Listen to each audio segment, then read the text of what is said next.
PSSI ini saya rasa bingung saudara-saudara milih pelatih. Publik fans itu maunya Sintayong, tapi kan itu ibarat menjilat ludah sendiri. Selain itu juga ada kerjasama PSSI dengan KNVB tentang pelatih yang kemungkinan harus dari Belanda. Nah, saran saya kalau memang harus dari Belanda, cari pelatih Belanda yang pernah memimpin tim Asia di Piala Dunia. Jangan pelatih seperti Patrick Kluivert, Louis van Gaal, Frank de Boer, Erik ten Hag. Mereka nggak ngerti apa-apa soal sepak bola Asia. Halo saudara-saudara, jumpa lagi dengan komentator gadungan di sini. Dengan komentator yang gadungan. Seperti biasa, saudara-saudara, seperti biasa. Kalau kita sudah bertemu, pasti akan ada yang kita bicarakan. Akan ada yang kita perbincangkan, kita ulas, kita analisis, kita cakap, kita bacotin, kita gibahin, kita cangkeman. Tentang sepak bola di seputaran Asia Tenggara. Di negara-negara tetangga, negara-negara sahabat, negara-negara jiran, negara-negara serumpun. Indonesia, Malaysia, Thailand, Vietnam, Laos, Myanmar, Kamboja, Filipina, Brunei, Darussalam, Singapura, Timor Leste, Australia, Wakanda, Konoha, negara api, negara angin, negara air, negara dongeng. Dan sekitar semua akan kita bicarakan secara fair, secara jujur, secara adil, tanpa muatan politik, tanpa kebencian, tanpa provokasi, hanya berdasarkan fakta dan bukan klaim semata, saudara-saudara. Tidak ada hoax, tidak ada hoax, tidak ada hoax, tidak ada, dan tidak lebay. Baik yang sudah lama sekali maupun yang terkini. Bebas, saudara-saudara, bebas, bebas. Yang penting sopan. Jadi begini saudara-saudara, jadi begini, di tengah kebingungan PSSI, Asosiasi Sepak Bola Indonesia, Football Association of Indonesia. Jadi asosiasi ya, bukan federasi ya. Itu saudara-saudara, dalam menentukan pelatih baru tim nasional Indonesia penggantinya penggantinya Patrick Kluivert dan rezim yang dipecat beberapa hari yang lalu, saudara-saudara, minggu lalu, saudara-saudara. Sintayong, ex pelatih tim nasional Indonesia ini menggelar sebuah wawancara dengan kanal YouTube namanya Goalpost, saudara-saudara. Kanal YouTube Goalpost, silahkan dilihat, dicari sendiri, kanalnya ada itu di situ. Dalam wawancara itu dia mengaku sedih tentang kegagalan tim nasional Indonesia lolos ke Piala Dunia setelah dikalahkan Arab Saudi, dikalahkan Irak. Dia juga memberi sedikit masukan Indonesia itu butuh pemain yang striker, yang punya power, yang harus kemarin itu seharusnya power dimanfaatkan, kemudian agak bermain sedikit bertahan karena Indonesia punya kelebihan di posisi pertahanan, saudara-saudara. Dia sedih seperti itu. Kemudian dia juga berterima kasih kepada supporter Indonesia yang masih menghendaki dirinya, masih menyebutkan namanya, mengeluhkan dirinya, masih meneriakkan namanya ketika kalah dari Arab Saudi, ketika kalah dari Irak, saudara-saudara. Dan dia juga memastikan bahwa Indonesia, saudara-saudara, tim nasional Indonesia itu akan selalu ada di hatinya, saudara-saudara. Selalu akan menjadi opsi pertama dia, walaupun dia mengatakan bahwa sampai wawancara itu dibuat belum ada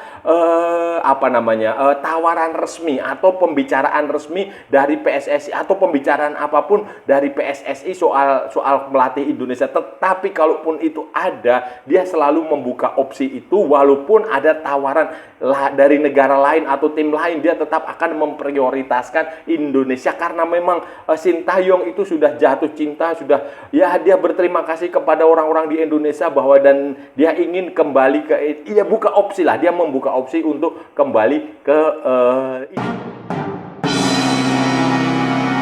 saudara-saudara. Ini pernyataan Sintayong semakin bikin PSSI bingung. Bingung, saudara-saudara. Bingung untuk menentukan pelatih tim nasional Indonesia yang baru, pelatih penggantinya Patrick Kluivert. Ini tentu saja bikin PSSI bingung, bikin Erick Thohir bingung, bikin Arya Sinulinga kepalanya pusing. Kenapa? Karena kalau menunjuk Sintayong, walaupun Sintayong itu diinginkan publik, diinginkan supporter, diinginkan fans, ya mayoritas lah. Mungkin sekitar 80-90% orang Indonesia ingin Sintayong kembali, tetapi kan PSSI punya hambatan psikologis. Ini kan saudara-saudara masih ingat waktu mereka memecat Sintayong itu kan perlakuannya bagaimana? Disusul isu macam-macam, dituduh yang tidak lek kepemimpinan, minim kepemimpinan lah, kodala bahasa lah, ada pemain yang memberontak lah, pemain rapat, meeting tanpa pengetahuan pelatih lah, macam-macam lah isu-isu yang digulirkan oleh PSSI dan buzzer-buzzernya Arya Sinulinga dan buzzer-buzzernya PSSI itu kan luar biasa, saudara. Itu membunuh karakter Sintayong. Nah, ini kan ibarat kata menjilat ludah sendiri. Ibarat kata menjilat ludah sendiri untuk mempekerjakan Sintayong. Walaupun saya yakin dalam hati kecil PSSI ingin kembali mempekerjakan Sintayong, dan saya yakin banyak sekali anggota eksekutif komite PSSI yang kalaupun di rapat, di voting seperti kata Andre Rosiade, itu ingin menghendaki Sintayong kembali.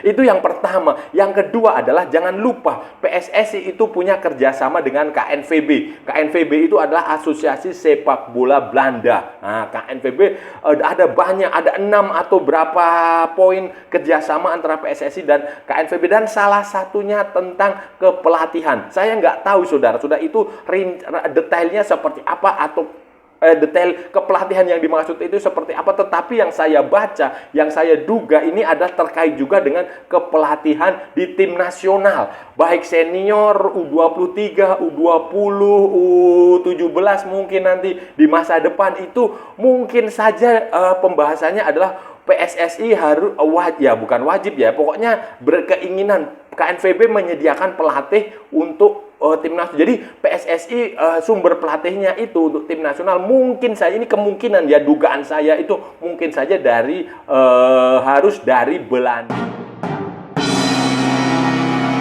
Kalau memang benar harus dari Belanda, ya carilah pelatih dari Belanda yang saudara-saudara ini yang benar-benar pelatih. Jangan kayak Patrick Kluivert kemarin yang nggak ngerti ngelatih apa-apa, tiba-tiba ditunjuk. Kemudian selain ngerti pelatih, dia juga harus punya pengalaman melatih di Asia. Dan harus pernah melatih tim Asia tersebut di Piala Dunia. Tentu saja pelatih yang sedang nganggur. Kalau si Dick Advocaat kan dia nggak nganggur, dia masih ngelatih Curaçao. Jadi dia nggak nganggur walaupun dia punya pengalaman di Asia juga, saudara-saudara, pelatih tim Piala Dunia di Asia. Tetapi ada beberapa nama, misalnya Gus Hiddink. Kalau Gus Hiddink dipanggil pulang kan ya, nanti dia akan bertemu dengan Gus-Gus yang lain di Indonesia. Gus Hiddink ini kalau saudara-saudara ingat, dia melatih di Korea Selatan 2002 dan Australia 2006 kalau nggak salah itu, dan hasilnya kan lumayan, histori sejarah Korea Selatan. Tetapi kan masalahnya Hiddink ini sudah tua dan kabarnya dia sakit-sakitan walaupun dia nganggur. Terakhir kali kalau nggak salah dia melatih di Curaçao, itu Gus Hiddink. Kemudian ada lagi Pim Verbeek, saudara-saudara. Pim Verbeek ini asistennya Gus Hiddink di Korea dulu, dan dia menangani Australia di Piala Dunia 2010. Dia masih nganggur, dia sejak sudah lama nggak melatih, saudara-saudara. Dia terakhir kali Pim Verbeek ini adalah melatih di Oman, saudara-saudara, di Oman di tahun 2019 terakhir kali. Dia juga pernah sempat juga melatih di Korea Selatan setelah Piala Dunia 2006. Kemudian macam-macam. Jadi ini juga cukup punya pengalaman. Kemudian saudara-saudara, pelatih ketiga adalah Bert van Marwijk. Bert van Marwijk itu melatih Australia tahun 2018, Piala Dunia 2018, dan dia juga punya pengalaman banyak di level Asia, di sepak bola Asia. Dia terakhir kali 2002 itu dia melatih di Uni Emirat Arab. Sebelumnya tahun 2015-2017 dia melatih di Arab Saudi. Jadi dia ini, Bert van Marwijk ini adalah mertuanya Mark van Bommel. Dia juga pernah melatih tim nasional Belanda tahun 2008 sampai 2012. Kalau pelatih dari Belanda, wajib pelatih Belanda. Tetapi kan juga ada banyak sekali pelatih-pelatih yang tidak dari Belanda, tetapi punya pengalaman di klub, di tim nasional Asia, dan memimpin di Piala Dunia, baik pelatih lokal Asia maupun pelatih Eropa, pelatih dari luar Asia, saudara. So, kita sebut aja lah, misalnya Akira Nishino. Akira Nishino itu membawa Jepang ke Piala Dunia 2018. Walaupun dia pernah melatih Thailand dan kemudian gagal, saudara-saudara. Gagal bersama Thailand dan kemudian dipecat. Tetapi ini dia masih bisa menjadi opsi. Itu kalau dari Asia. Kemudian dari Asia lagi ada pelatih yang namanya Takeshi Okada. Takeshi Okada itu adalah pelatih dari Jepang juga. Di Jepang, dia memimpin Jepang Samurai Biru itu di Piala Dunia 2010, saudara-saudara. 2010 dan ya lumayan, dan sekarang dia memiliki klub di Jepang sana. Jadi dia nggak melatih, sudah lama sekali dia nggak melatih. Terakhir dia tahun 2013 di Cina, di Hangzhou dia melatih 2013 di Cina. Kemudian itu dari Jepang. Dari Korea sebenarnya ada Hong Myung-byo, tapi Hong Myung-byo kan masih melatih di tim nasional Korea saat ini. Dari luar dari luar Asia ada pelatih misalnya Paulo Bento, saudara-saudara. Paulo Bento itu melatih Korea Selatan di Piala Dunia juga kemarin. Piala Dunia terbaru itu Paulo Bento, dan terakhir dia menangani tim nasional Uni Emirat Arab. Saudara-saudara, berhenti di tim nasional Uni Emirat Arab. Dia punya pengalaman melatih juga di level Asia. Kemudian ada lagi yang namanya Alberto Zaccheroni, saudara-saudara. Alberto Zaccheroni, kalau saudara-saudara ingat, itu pelatih dari Italia. Dia menangani Jepang di Piala Dunia 2014. Penangani Jepang di 2014 dan pernah juga menangani Uni Emirat Arab dari 2017 sampai 2009. Pernah juga melatih di Cina, di Beijing, Nah, ini Alberto Zaccheroni itu udah terkenal lah. Milan, Juventus, itu semua pernah ditangani dia. Kemudian saudara-saudara, ada lagi pelatih yang cukup senior. Zico, saudara-saudara. Zico. Kalau saudara-saudara ingat, Zico ini juga sangat Asia lah. Dia pernah karirnya berakhir di Asia dan di Jepang khususnya, dan dia menangani Jepang di Piala Dunia 2006. Sekarang dia tidak melatih, dia bekerja sebagai direktur teknik di Kashima Antlers kalau nggak salah, saudara-saudara. Saudara-saudara, nama yang kalau ya cukup familiar lah kalau PSSI mau ya, Philippe Troussier. Philippe Troussier ini juga melatih Jepang di Piala Dunia, saudara-saudara. Dia melatih Jepang di Piala Dunia berapa ya, saudara-saudara ya? Ya pokoknya Piala Dunia lah 2000 berapa ya, pokoknya itulah. Philippe Troussier itu pernah melatih Jepang di Piala Dunia. Hanya saja sayangnya Philippe Troussier ini pernah melatih Vietnam dan gagal. Walaupun dia juga pernah melatih sejumlah tim di Asia, klub maupun klub, saudara-saudara, di Asia. Pernah juga melatih Qatar, banyaklah saudara-saudara. Itu dia cukup berpengalaman. Tetapi ya tadi dia pernah dipecat oleh Vietnam karena dianggap gagal. Kemudian ada lagi Angelos Postecoglou, pelatihnya Australia di Piala Dunia 2000 berapa ya, saudara? 2014 atau 2000 berapa ya? Itu juga Angelos Postecoglou, dan baru saja dipecat oleh Nottingham Forest, mantan pelatih Tottenham Hotspur. Tetapi kalau Angelos Postecoglou ini yang dipilih, ya itu otomatis gajinya terlalu mahal, saudara-saudara, karena dia adalah pelatih yang juara Liga Eropa bersama Tottenham Hotspur, dan dia pelatih di Liga Premier Inggris, saudara-saudara. Tentu saja gajinya, waduh, itu bisa sebulan bisa $1 juta kali ya. Mahal, saudara. Jadi itu mungkin Philippe Troussier dan Postecoglou tidak masuk. Kemudian ada lagi, kalau saudara-saudara mau pelatih yang jaminan Piala Dunia, adalah Bora Milutinovic, Costa Rica, Amerika Serikat, kemudian Meksiko. Kemudian Cina 2002 itu lolos ke Piala Dunia berkat Bora Milutinovic, dan sekarang Bora Milutinovic ini menjadi advisor, penasehat teknis di sepak bola Cina, saudara-saudara. Hanya saja memang usianya yang sudah sudah senja lah, usia mungkin 80-an tahun, saudara-saudara. Saudara-saudara, kesimpulannya adalah siapa yang kira-kira akan dipilih PSSI?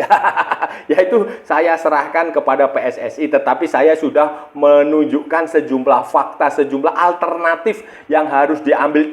Intinya adalah carilah pelatih yang pernah menangani tim Asia di Piala Dunia. Apakah itu orang dari Belanda, orang dari mana-mana dari Asia sendiri itu siapa saja boleh. Pernah melatih Arab Saudi juga bagus, pernah melatih Iran juga bagus. Nah, yang penting dia ngerti sepak bola Asia gitu loh. Jangan seperti Patrick Kluivert kemarin membeli kucing dalam karung, nggak tahu apa-apa bola Indonesia, tiba-tiba datang tanpa ada latihan 2 hari 3 hari latihan, kemudian tiba-tiba tampil lawan Australia nyerang. Waduh, itu sama dengan on goal.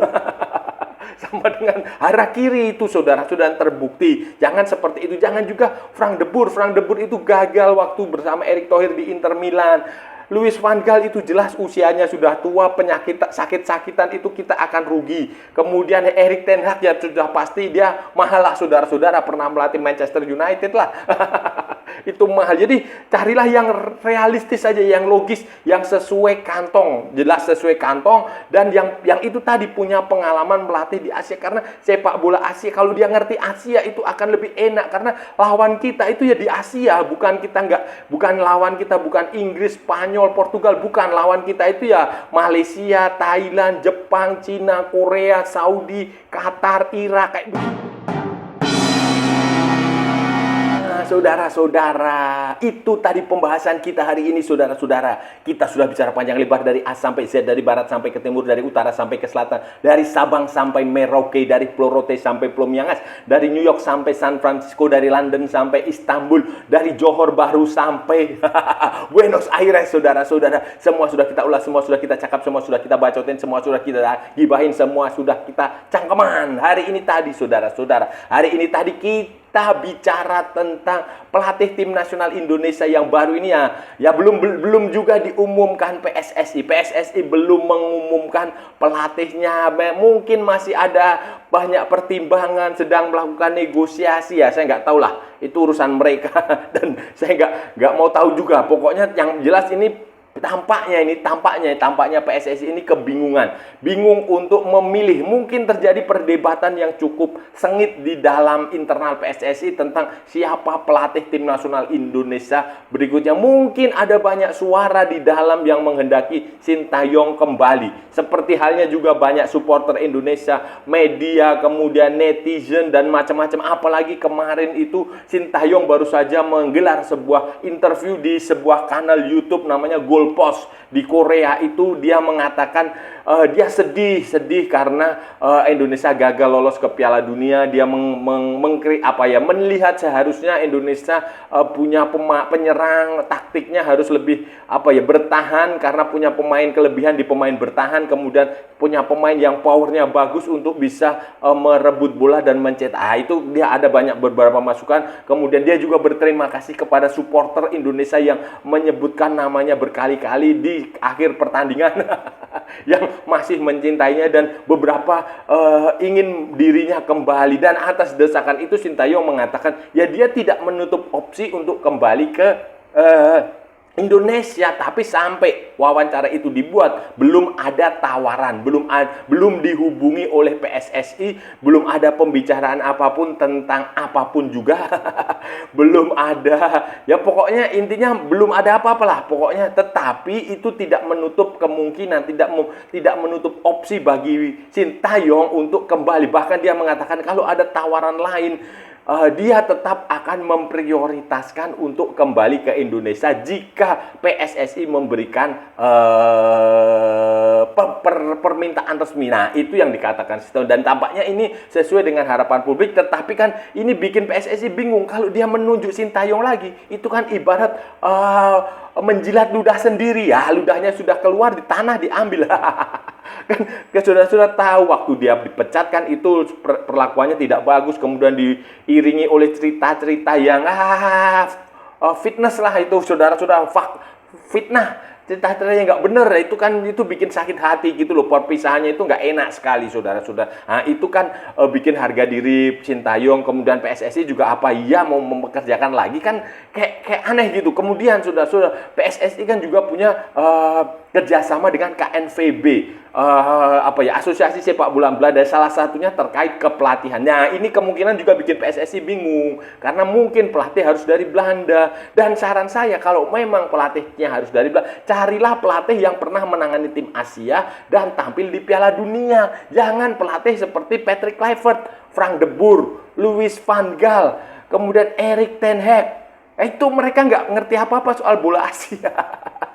Gak punya pengalaman di Asia. Carilah pelatih-pelatih seperti ini ya, Gus Hiddink. Walaupun ya kalau Gus Hiddink mungkin usia kesehatan saya nggak tahu. Tapi itu dia pengalaman di Asia, Korea Selatan dan Australia di Piala Dunia 2002 dan 2006. Kemudian ada lagi seperti Pim Verbeek itu dengan Australia tahun 2010. Kemudian Bert van Marwijk tahun 2018 dengan Australia.